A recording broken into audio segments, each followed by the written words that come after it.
ప్రస్తుతం అఖిల పద్మశాలి సమాజంలో ఏం జరుగుతున్నది కొంచెం వివరించండి.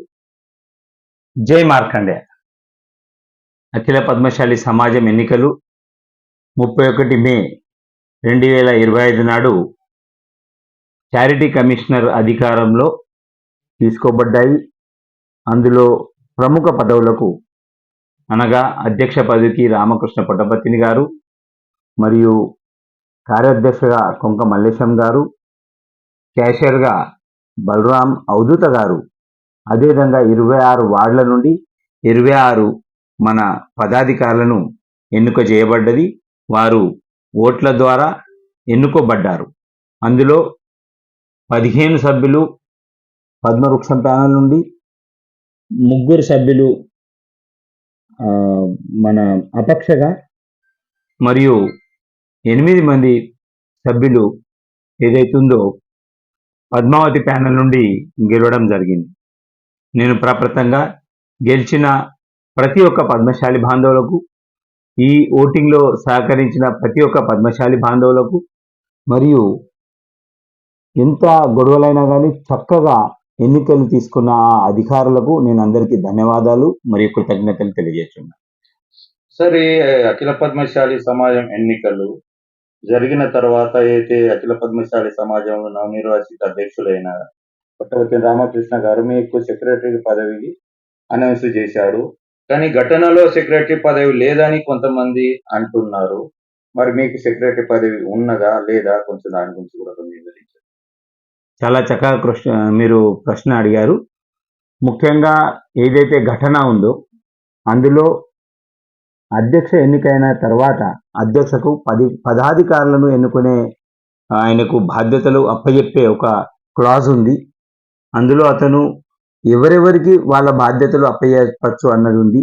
అందులో సెక్రటరీ అనుకోండి, ఉపాధ్యక్షులు అనుకోండి, జాయింట్ సెక్రటరీ అనుకోండి, జాయింట్ క్యాషియర్లు అనుకోండి, వివిధ సమితిల చైర్మన్లే అనుకోండి, మన కాప్షన్ మెంబర్లే అనుకోండి, ఇవన్నిటి నిర్ణయం తీసుకునే అధికారం మన ఘటనలో అధ్యక్షకు ఉంది. అంతేకాకుండా ఏదైతే ఎన్నికలు మనకి తీసుకోమని ఏదైతే హైకోర్టు ఆర్డర్ ఇచ్చిందో ఆర్డర్లో కూడా స్పష్టంగా రాసింది ఉంది, ఎలక్షన్ ఈ 3 పోస్టులు మరియు వార్డు పోస్టులకు అయిన తర్వాత అధ్యక్షుడు 11 రోజుల లోపట, లేకుంటే అతనుకున్న సమయం లోపట అతను ఈ పదాధికారులను ఎన్నుకోవచ్చని రాసింది ఉంది. ఏనాడైతే ఎలక్షన్ అయిందో అదే నాడు రిజల్ట్ అయిన తర్వాత అధ్యక్షులు ముందు భవిష్యత్తులో మీటింగ్లు తీసుకోవడానికి సెక్రటరీ అవసరమని సెక్రటరీగా నన్ను అక్కడ డిక్లేర్ చేయడం జరిగింది. ఆ తర్వాత కొందరు అర్ధరాత్రి చేసిందని కొన్ని విమర్శలు ఇవన్నీ అయినా కానీ 22 జూన్ మీటింగ్ అయింది అఖిల పద్మశాలి సమాజ్ది. ఆ మీటింగ్లో అఖిల పద్మశాలి సమాజం అధ్యక్షులు మళ్ళీ అక్కడ డిక్లేర్ చేయడం జరిగింది, ఈ రాజు గాజంగి ఇతన్ని నేను సెక్రటరీ చేస్తున్నాను, ఉన్న 29 మంది అక్కడ మనను సమర్థించడం జరిగింది. ఆ తర్వాత మళ్ళీ మొన్న అతను 6 పదాధికారులు ప్లస్ సెక్రటరీ ఇట్లా ప్రెస్ మీట్ తీసుకొని డిక్లేర్ చేయడం జరిగింది. దాని తర్వాత మొన్న ఒక జనరల్ మీటింగ్ జరిగింది, పదాధికారుల కార్యకారిణి మీటింగ్ జరిగింది. అందులో కూడా అతను అందరి పోస్టు ఉందని, గీళ్ళు అధ్యక్ష అయిన్లు, గీళ్ళు సెక్రటరీ, గీళ్ళు ఉపాధ్యక్ష అయిన్లని నిర్వహించడం జరిగింది, చెప్పడం జరిగింది. నా ఆధ్వర్యంలోనే, అంటే సెక్రటరీకి ఏమేం పనులు ఉంటాయో ఆ ఆధ్వర్యంలోనే ఆ మీటింగ్ తీసుకోవడం జరిగింది. కానీ దుష్ప్రచారం చేసుడు ఇది ఒక వాళ్ళ ప్రథ అయినట్టు అనిపిస్తుంది. వాళ్ళు ఘటనలనే లేదంటున్నారు. ఘటనలలో పేజ్ నెంబర్ 16లో సర్ చిట్నీస్ అంటే జనరల్ సెక్రటరీకి ఉన్న అధికారాల గురించి, వాళ్ళ కర్తవ్యాల గురించి క్లియర్ కట్ చెప్పింది. ఇది 1964లో రచించిన మన ఘటన. కావున వీళ్ళు అనేది అంతా అబద్ధము అని నేను మీకు చెప్పదలుచుకున్నాను. సార్, మరి మీరు అంటారు ఘటన ప్రకారం టోటల్ పేజ్ నెంబర్తో సహా మీరు వివరించారు. మరి ఈ అఖిల పద్మశాలి సమాజం భీవండిలో ఇలా పద్మవృక్షం పద్మావతిగా ఇలా విమర్శలతోటి మరి ముందు సాగుతుందా? మరి ఏమంటారు దీని గురించి? ఎందుకంటే అందులో కూడా చాలా చదువుకొని మంచి వ్యక్తులు పేరుతోటి ఉండి కూడా మరి ఇలా ఎందుకు చేస్తాను? ఇలా విభజించి పాలిస్తారా? మరి సమైక్యంగా చేస్తారా? కొంచెం దాని గురించి కూడా కొంచెం. సమాజం ఐక్యత కావాలని ప్రతి ఒక్కరి మనసులో ఉంది. సమాజ ఐక్యతనే మన భవిష్యత్తు.